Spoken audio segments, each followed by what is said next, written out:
룻기 4장 13절에서 17절 말씀, 제가 드는 성경으로는 구약성경 407페이지입니다. 룻기 4장 13절에서 17절 말씀 다 찾았으면 저하고 한 절 한 절 교독하시고 마지막 절은 우리 함께 봉독하시도록 하겠습니다.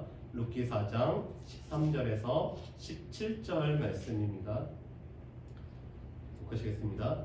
이에 보아스가 룻을 맞이하여 아내로 삼고 그에게 들어갔더니 여호와께서 그에게 임신하게 하심으로 그가 아들을 낳은지라. 여호와들이 나오미에게 이르되 찬송할지로다. 여호와께서 오늘 내게 기업 물을 자가 없게 하지 아니하셨도다. 이 아이의 이름이 이스라엘 중에 유명하게 되기를 원하노라. 이는 내 생명의 회복자이며 내 노년의 봉양자라. 곧 너를 사랑하며 일곱 아들보다 귀한 내 며느리가 낳은 자로다 하니라. 나오미가 아기를 받아 품에 품고 그의 양육자가 되니 그의 이웃 여인들이 그에게 이름을 지어주되 나오미에게 아들이 태어났다 하여 그의 이름을 오벳이라 하였는데 그는 다윗의 아버지인 이새의 아버지였더라. 아멘. 우리 함께 우리 인사하는 시간을 갖기를 원합니다. 여호와께서 함께 하시기를 원합니다. 여호와께서 복 주시기를 원합니다. 아멘. 여호와께서 함께 하시고 여호와께서 복 주시는 2020년도가 되기를 원합니다. 행복한 이기주의자라는 이 세계적인 자기개발 작가인 웨인 다이어라는 분은 이런 얘기를 했습니다.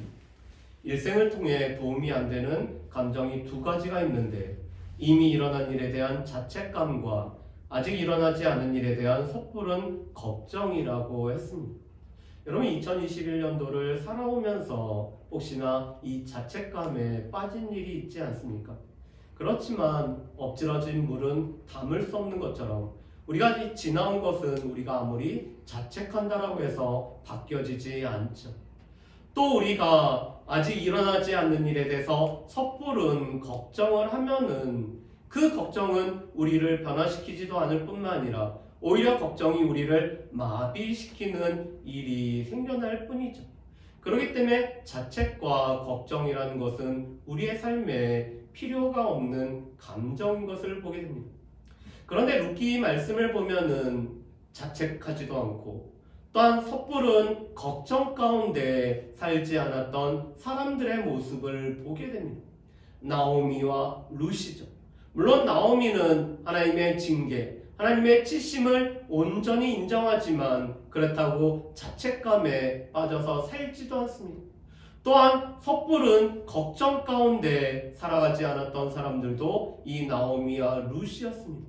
오늘은 우리가 룻기의 마지막 부분을 보면서 룻기 말씀을 정리하고 또 이 룻기 말씀이 뜻하는 바를 우리가 함께 살펴보기를 원합니다. 룻기는 무엇보다도 비어버린 삶이 어떻게 채워지는지를 보여주는 말씀이 바로 이 룻기의 말씀입니다. 그래서 룻기는 채워짐의 책이 바로 룻기죠. 룻기의 배경은 사사시대였습니다.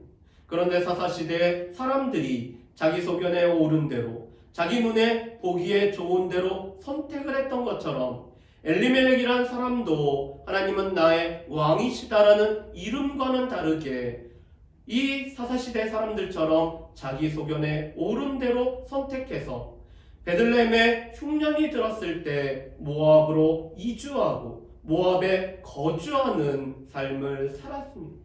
그런데 10년의 삶 속에서 엘리멜렉이 하나님의 부르심을 받고 또 남겨진 두 아들이 하나님의 부르심을 받아서 나오미와 룻과 오르바라는 세 명의 과부만 남겨진 것으로 시작을 하죠. 그의 삶은 비어버렸습니다. 사랑하는 남편을 떠나보내고 사랑하는 두 아들을 가슴에 묻는 이 비어버린 이 세 과부의 삶. 그런데 하나님께서 이스라엘에 찾아오셨고 양식을 주셨다라는 소식을 듣고 나오미가 돌이키는 일을 하죠. 이것은 단지 베들레헴 땅으로 돌아온 것뿐만 아니라 하나님을 떠나서 하나님 중심으로 선택하지 못했던 것들을 회개하면서 하나님 앞에 돌이키는 것을 뜻합니다.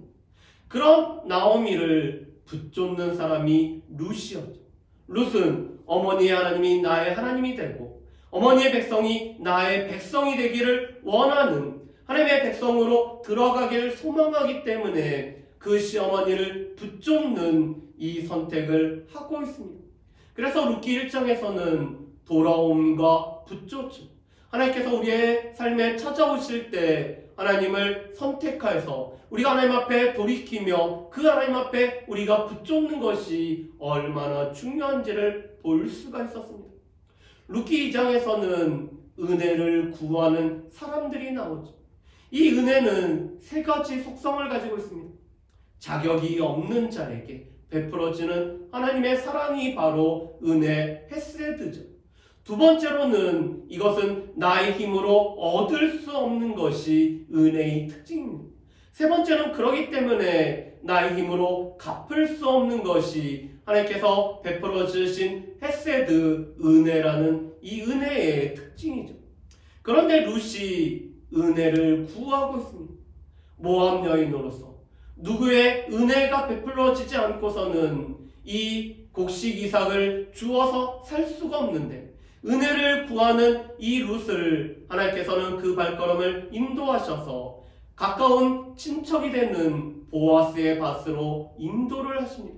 그리고 룻이 일할 때 보아스가 마침 짠하고 나타남으로 말미암아 보아스를 만나게 되죠. 그뿐만 아니라 보아스는 여호와의 날개 아래 보호를 받으러 온 룻에게 하나님께서 상 주시기를 원하는 축복의 말을 하고 있습니다. 그런데 룻에게 진정한 상을 베푸는 사람은 이 친척이었던 보아스였습니다. 곡식에서 아예 이 뿌려서 이삭을 죽게 하는 은혜를 베풀어 주는 보아스의 모습을 보게 됩니다. 시어머니에게 은혜를 구하고 또 룻의 은혜를 힘입는 나오미와 은혜를 베푸는 보아스의 모습을 볼 수 있는 것이 룻기 2장이죠. 룻기 3장에서는 그런 룻에게 안식할 곳을 찾아주기를 원하는 나오미의 모습을 볼 수가 있습니다. 나오미는 룻이 없으면 살아갈 수가 없지만 자신의 유익이 아니라 이 룻의 유익을 위해서 머물 곳, 이 안식할 곳을 원하고 찾고자 합니다. 그러면서 보아스가 친척이자 기업 모르는 자이기 때문에 이 보아스에게 기업 모르는 역할을 해달라고 요청을 하고 룻은 시어머니 말대로 보아스에게 청혼을 하는 것이 룻기 3장의 모습이죠. 그러면서 룻기 4장에서는 기업 모르는 자인 보아스가 어떠한 일을 하는지를 보여줍니다. 여러분, 기업 모르는 자는 세 가지 역할을 하게 됩니다. 첫 번째로는 무엇이 팔렸으면 그것을 되찾아주는, 그것을 무르다라고 표현합니다. 기업을 무르는 역할을 하는 것이 기업 무르는 자가 하는 일이죠. 그래서 우리의 밭이 팔렸으면 그 밭을 값을 치르고 되찾아주는 역할을 하는 것이 기업 무르는 자가 하는 일입니다. 또한 우리의 몸이 팔렸으면 우리의 팔린 몸을 무르는 역할을 해주는 것이 기업 무르는 자가 하는 거죠.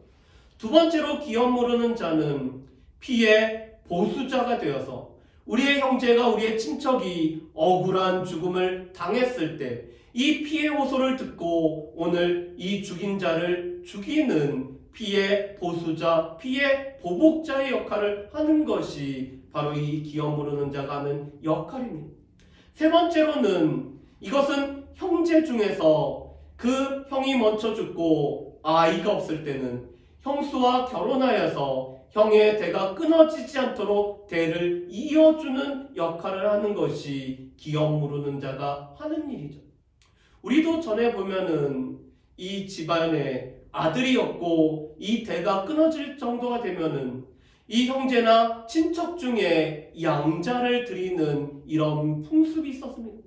그런데 기업 모르는 자는 그것이 아니라 오늘 홀로 남겨진 그 과부와 결혼하는 가운데 아이를 낳으면은 그 아이가 죽은 자의 이름을 잇는 것이 기업 모르는 자가 하는 역할이죠.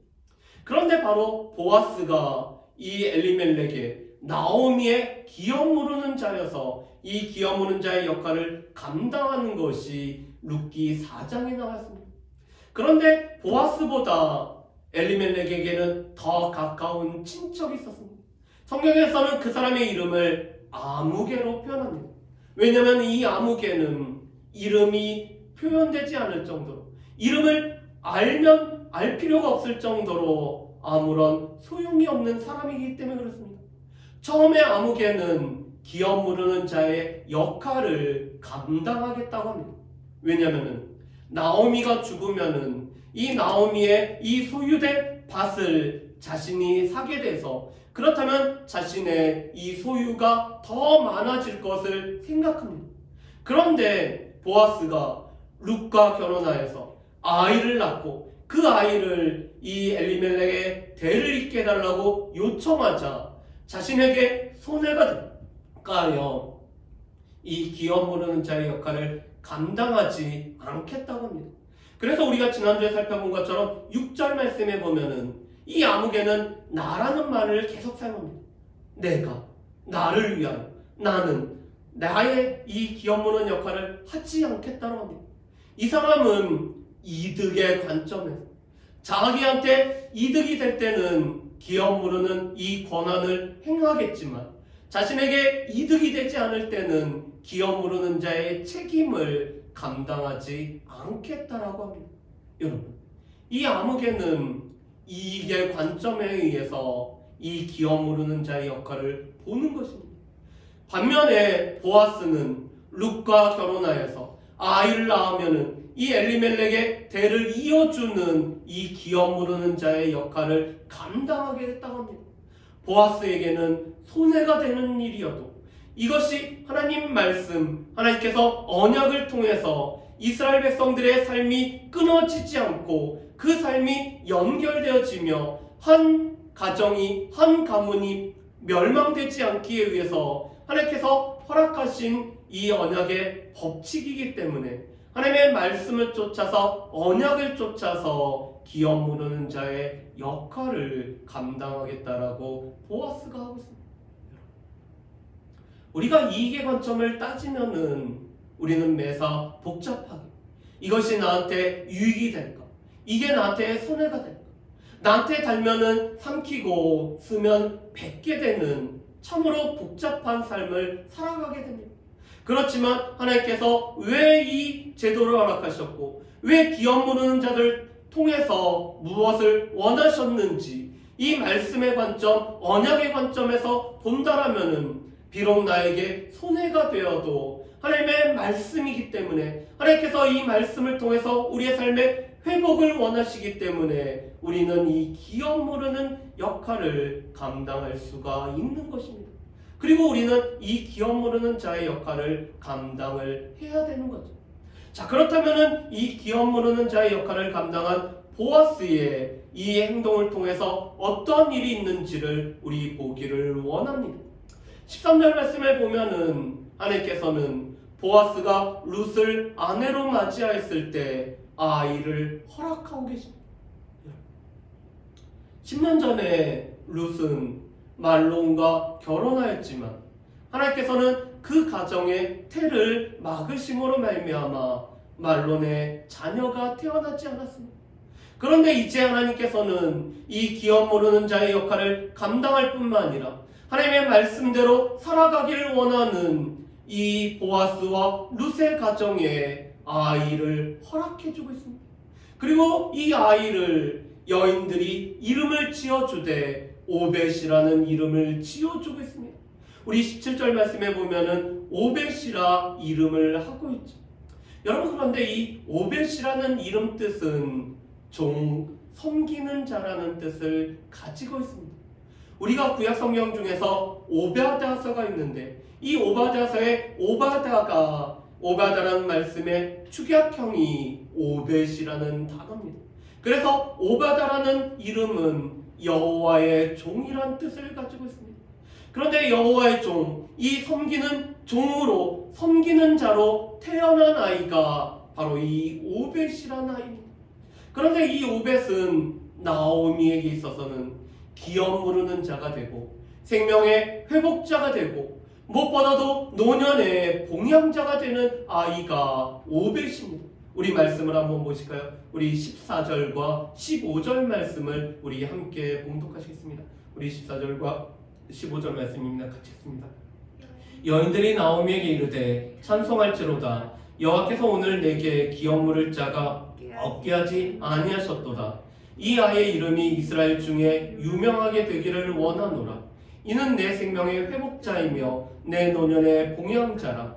곧 너를 사랑하며 일곱 아들보다 귀한 내 며느리가 낳은 자로다 하니라. 아멘. 여러분 14절과 15절 말씀에 보면은 오벳은 세 가지 역할을 하는 것을 보게 됩니다. 기업 물을 자가 되고 또한 생명의 회복자가 되고 노년의 봉양자가 되는 사람이 바로 이 오벳입니다. 여러분 실은 이 나오미의 집에는 지금까지 죽음의 그림자가 늘 들여 있었고 이 죽음을 계속 맛본 것이 나오미의 집이었습니다. 사랑하는 남편이 떠나버렸고 또 그 두 아들이 떠나버려서 이 10년 동안 이 죽음과 이 죽음으로 말미암는 우울함이 나오미 가정에 가득 찼죠. 그런데 이제 오벳이 태어남으로 말미암아 죽음을 대체하는 생명이 이 가정에 허락이 되었습니다. 그뿐만 아니라 이 오벳은 자라나면은 이 나오미의 기업을 무르는 자, 나오미의 기업을 이어줄 뿐만 아니라 나오미의 이 기업을 무르는 자가 되는 사람이 바로 오벳입니다. 왜냐하면 나오미의 손주이자 나오미의 이 손주로서 오늘 기업을 무르는 자가 되기 때문에 그렇죠. 그뿐만 아니라 이 오벳은 생명을 회복해주는 자가 되고 있습니다.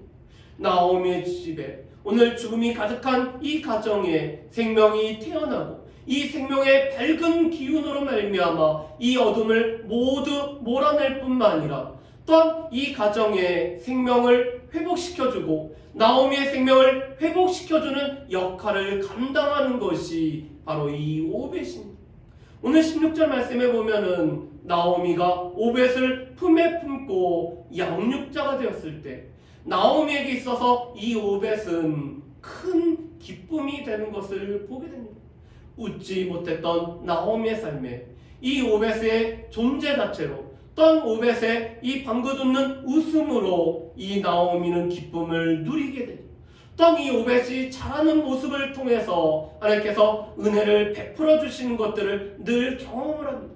그뿐만 아니라 이 오벳이 다 자라서는 나이든 나오미의 필요한 것들을 채워주고 공급해주는 노년의 봉양자의 역할을 감당하는 것이 바로 이 오벳입니다. 그래서 오벳을 통해서 나오미의 비어버린 삶은 채워줌을 경험을 하게 되고 이 채워짐의 결정체가 오늘 이 오벳이 되는 거죠. 나오미는 실은 하나님의 은혜 가운데 채워짐을 경험을 했습니다. 룻이 이삭을 주어옴으로 말미암아 오늘 이 일용할 양식이 채워짐을 경험하고 또한 보아스가 일정 기간 동안 일을 할 수 있도록 하기 때문에 앞날에 대한 염려 대신 살아갈 수 있는 소망이 생기게 된 것이 바로 이 나오미의 삶이었습니다. 그뿐만 아니라 이제는 이 오벳이 태어나고 오벳을 통해서 생명이 회복되어지고 오벳을 통해서 복량을 받음으로 말미암아 소망 가운데 희망 가운데 늘 살아갈 수 있었던 것이 나오미의 삶이죠. 하나님께서는 오벳을 통해 비어버린 나오미의 삶을 채워주고 계십니다. 그뿐만 아니라 보아스도 채워짐을 경험을 하죠. 독신의 늙은 남자로서의 이 보아스의 삶에 룻이 아내로 들어가고 오늘 오벳이 태어남으로 말미암아 오늘 이 기혼자로서 한 가정의 가장으로서 살아가는 것이 보았습니다. 그뿐만 아니라 룻도 이방 여인이었지만 이제는 보아스와 결혼함으로 말미암아 유다 지파에 속하는 하나님의 백성이 되어지는 하나님의 백성으로 편입되어지는 이 삶을 경험을 하게 되죠. 그뿐만 아니라 엘리멜렉의 가정에 오벳이 대를 이음으로 말미암아 한 가정이 이 공동체에서 끊어지는 위기가 해소되는 것이 오벳을 통해서 해소되어지는 이 은혜가 베풀어진 것을 보게 됩니다. 여러분, 그런데 루키의 말씀은 이 오벳의 태어남으로 말미암아 한 가정에 기쁨이 넘치고 그래서 이 가정에 평안함이 넘쳤다라는 말씀으로 끝나지가 않고 있습니다. 우리가 오늘 읽어보지는 않았지만 18절부터 22절 말씀을 보면은 하나의 족보가 나오고 있습니다. 이 우리 18절 말씀을 한번 보실까요? 18절 말씀을 제가 읽어보고 있습니다. 베레스의 계보는 이러하니라. 베레스는 헤스론을 낳고 아멘. 여러분, 이 베레스의 족보가 나옵니다. 그런데 이 베레스는 이스라엘의 야곱의 네 번째 아들이었던 이 유다의 아들이 바로 베레스입니다. 그런데 이 베레스의 족보는 우리의 상식을 뛰어넘는 족보가 바로 이 베레스의 족보입니다. 베레스가 태어난 배경은 유다가 그 며느리였던 다말을 통해서 태어난 아이가 바로 이 베레스였습니다. 하나님의 말씀에 신실하지 않았던 그 시아버지한테 하나님의 말씀대로 신실하게 요구했던 며느리를 통해서 태어난 아이가 바로 이 베레스였죠. 그런데 이 베레스의 가계를 보면은 또 살몬이라는 사람이 나옵니다. 여러분, 이 살몬은 이스라엘 백성들이 여리고를 점령하여서 여리고를 점령하고자 할 때 여리고를 정탐했던 두 사람 중에 한 사람이 바로 이 살몬입니다. 그런데 살몬은 그곳에서 기생 라합을 만났고 이 라합에게 붉은 줄을 매달면은 살게 될 것을 약속을 합니다. 또 여리고에서 오직 살아났던 기생 라합과 결혼한 사람이 바로 살몬이었습니다. 살몬과 이 라합의 결혼을 통해서 태어난 사람이 유력한 자 보아스. 또 보아스는 모압년이었던 룻하고 결혼하고 이 룻을 통해서 태어난 사람이 바로 오벳이며 오벳은 이새의 아버지가 되고 이셋은 다윗으로 연결되어진 것을 보게 됩니다. 결론으로 오늘 이 베레스의 족보는 다윗에게 향하고 있습니다. 오늘 하나님께서는 이 룻을 통해서 보아스를 통해서 오늘 이 오벳을 통해 이 다윗이 태어난 것으로 연결을 시키고 있습니다. 그렇다면 다윗이 왜 이렇게 중요할까요? 이 룻의 말씀의 배경은 우리가 아까 살펴본 것처럼 사사시대였습니다. 사사시대는 자기 소견에 오른 대로 행하였는데 그 이유는 그때 이스라엘에 왕이 없었기 때문이라고 말씀합니다. 그때 이스라엘에 눈에 보이는 리더십이 없고 오늘 지도자가 없고 왕이 부재하였기 때문에 사람들은 자기 소견에 오른 대로 행하였습니다. 그런 사사시대를 잘 보여주는 단어가 두 개의 단어가 나옵니다. 하나는 바로 복임이라는 단어와 또 다른 단어는 이가봇이라는 단어입니다. 복임이란 뜻은 통곡이라는 뜻을 가지고 있습니다. 사사기 2장 1절부터 5절 말씀에 보면은 하나님의 언약을 어기고 하나님의 말씀에 순종하지 않은 이 이스라엘 백성들에게 하나님께서는 이 주변에 있는 이방 족속들을 쫓아내지 않아서 이 이방 족속들이 옆구리에 가시와 같은 존재가 되게 하겠다라고 하나님께서 선언하십니다. 이 하나님의 선언을 듣고 사람들이 슬퍼 통곡한 것이 바로 이 복임이라는 단어입니다. 여러분, 그런데 사사시대가 그랬습니다. 하나님께서 응답하지 않으시고 하나님께서 은혜를 베풀어 주시지 않으시고 하나님께서 우리 가운데 일하지 않으심으로 말미암아 통곡이 가득한 시대가 바로 이 사사시대였고 이 사사시대 살아가는 사람들의 삶이었습니다. 두 번째로는 이가봇이라는 단어는 여호와의 영광이 떠나다라는 단어입니다. 사무엘상 4장 21절 말씀에 보면은 블레셋과의 전쟁 가운데 이스라엘 백성들은 하나님의 언약궤를 가지고 왔습니다. 그런데 블레셋의 전쟁을 지고 이 언약궤가 빼앗기는 일이 생겼습니다. 하나님의 언약궤를 빼앗기자 이스라엘 백성들은 하나님의 영광이 떠나버렸다. 하나님의 영광은 우리 가운데 없었다라고 고백을 하고 있습니다. 그런데 이 이가봇의 상황이 바로 사사시대의 모습입니다. 그래서 사사시대는 하나님의 떠남으로 말미암아, 하나님의 영광이 떠남으로 말미암아 이가봇을 경험할 뿐만 아니라, 그래서 통곡이 넘쳤던 시대가 바로 이 복임의 시대인 사사시대입니다. 그런데 하나님께서는 이스라엘 백성들을 외면하시지 않고 오늘 이스라엘 백성들에게 이 보아스의 가게를 통한, 오벳을 통한 다윗을 허락하심으로 말미암아 하나님께서 하나님 마음에 합한 왕인 다윗을 통해 이스라엘 백성들을 푸른 초장과 쉴만한 물가로 인도하심으로 말미암아 이스라엘 백성들의 이 통곡의 눈물을 닦아주실 뿐만 아니라 하나님께서 그들 가운데 함께 하심으로 말미암아 여호와의 영광이 넘치는 시대로 바꾸어가는 것이 다윗을 통한 하나님의 일하심이었습니다. 룻기가 우리에게 말씀하는 것은 하나님께서 다윗을 통해 이스라엘의 비어버린 삶, 오늘 지도자가 부재함으로 말미암아 비어버려서 슬픔이 가득했던 그 삶에 하나님께서 선한 지도자인 다윗을 통해 이스라엘 백성들을 회복하실 것을 말씀하는 것이 룻기의 말씀입니다. 그래서 룻기는 나오미의 개인의 삶이 채워지고 오늘 이 가정이 채워지고 오늘 보아스의 가정이 채워지는 이 채워짐을 말씀할 뿐만 아니라 다윗을 통해서 이스라엘이 어떻게 채워지며 회복되어지고 눈물이 씻겨지고 오늘 그들 가운데 여호와의 영광이 임할 것을 말씀하는 것이 룻기의 말씀이죠. 그런데 이 룻기의 말씀은 마태복음 1장과 연결이 되고 있습니다. 오늘 이 베레스의 족보를 이어서 똑같은 족보가 나오는데 그것은 바로 아브라함과 다윗의 자손으로 오신 예수 그리스도의 족보입니다. 이 예수 그리스도의 족보를 통해서 오늘 룻기와 연결되어진 마태복음 1장은 예수 그리스도의 오심은 우리의 비어버린 삶을 채워주는 하나님의 은혜의 함께하심, 임마누엘의 함께하심이라고 우리에게 말씀을 하고 있습니다. 우리는 은혜를 받을 만한 자격이 없는 자였죠. 우리가 하나님의 사랑을 받을 만한 그런 자격이 없는 자였습니다.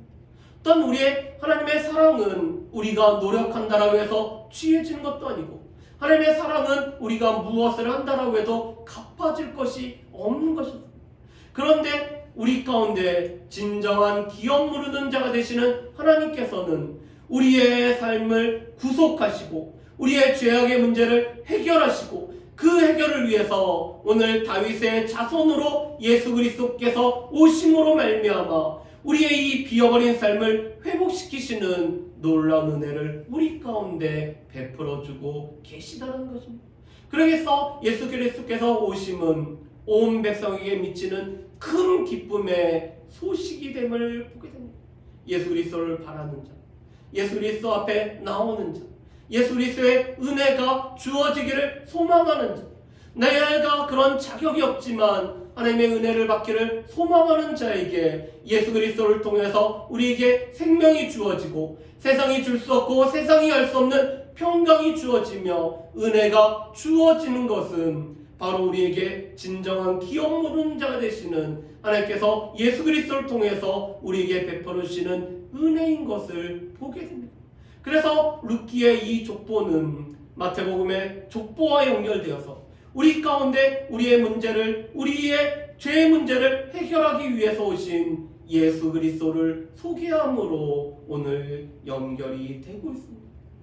오늘 이것은 기업 모르는 자의 책임을 다했던 하나님의 말씀대로, 하나님의 이 언약의 말씀대로 삶을 살아갔던 은혜를 경험한 자들이 은혜를 베풀었던 사람들을 통해서 이루어지는 놀라운 역사였습니다. 오늘 보아스가 이 은혜의 삶을 살지 않았다면, 룻이 이 은혜의 삶을 살지 않았다면 하나님께서는 다른 방법으로 오늘 이 다윗을 보냈겠지만 보아스와 룻은 이 은혜의 가게에 들어가는 이 은총을 입지 못했을 것입니다. 그렇지만 은혜를 입은 자들이 은혜의 삶을 살아갈 때 그들은 다윗의 가게, 예수 그리스도의 이 족보에 들어가는 은혜를 누렸던 것들을 보게 됩니다. 이것은 우리에게도 또 한 가지를 시사를 해줍니다. 우리가 하나님의 은혜를 받았다라면, 우리가 이 하나님의 은혜를 맛봤다라면은 이 은혜가 우리 안에 고여있는 것이 아니라 우리를 통해서 흘러가야 된다는 사실입니다. 그래서 룻기는 하나님의 은혜를 힘입은 자들이 하나님의 은혜를 또한 베푸는 통로가 되어야 됨을 우리에게 말씀을 하고 있습니다. 바라기는 우리가 하나님의 은혜를 경험하고 우리가 예수 그리스도를 만남으로 말미암아 은혜를 경험했다면 그 은혜의 통로가 되어서 아직까지 예수 그리스도를 알지 못하고 우리 주변에 예수 그리스도가 필요한 자들에게 이 은혜를 베푸는 그런 삶을 살아갈 수 있는 저 여러분들 되시기를 주님의 이름으로 축복합니다. 그래서 우리의 삶이 다윗처럼 하나님 마음에 합한 자의 삶이 되어서 하나님의 선한 손에 도움을 입는 2022년도가 되시기를 주의 이름으로 축복합니다. 우리 이 시간에 함께 찬양하고 우리 기도하는 시간을 갖도록 하겠습니다. 우리 은혜를 우리 같이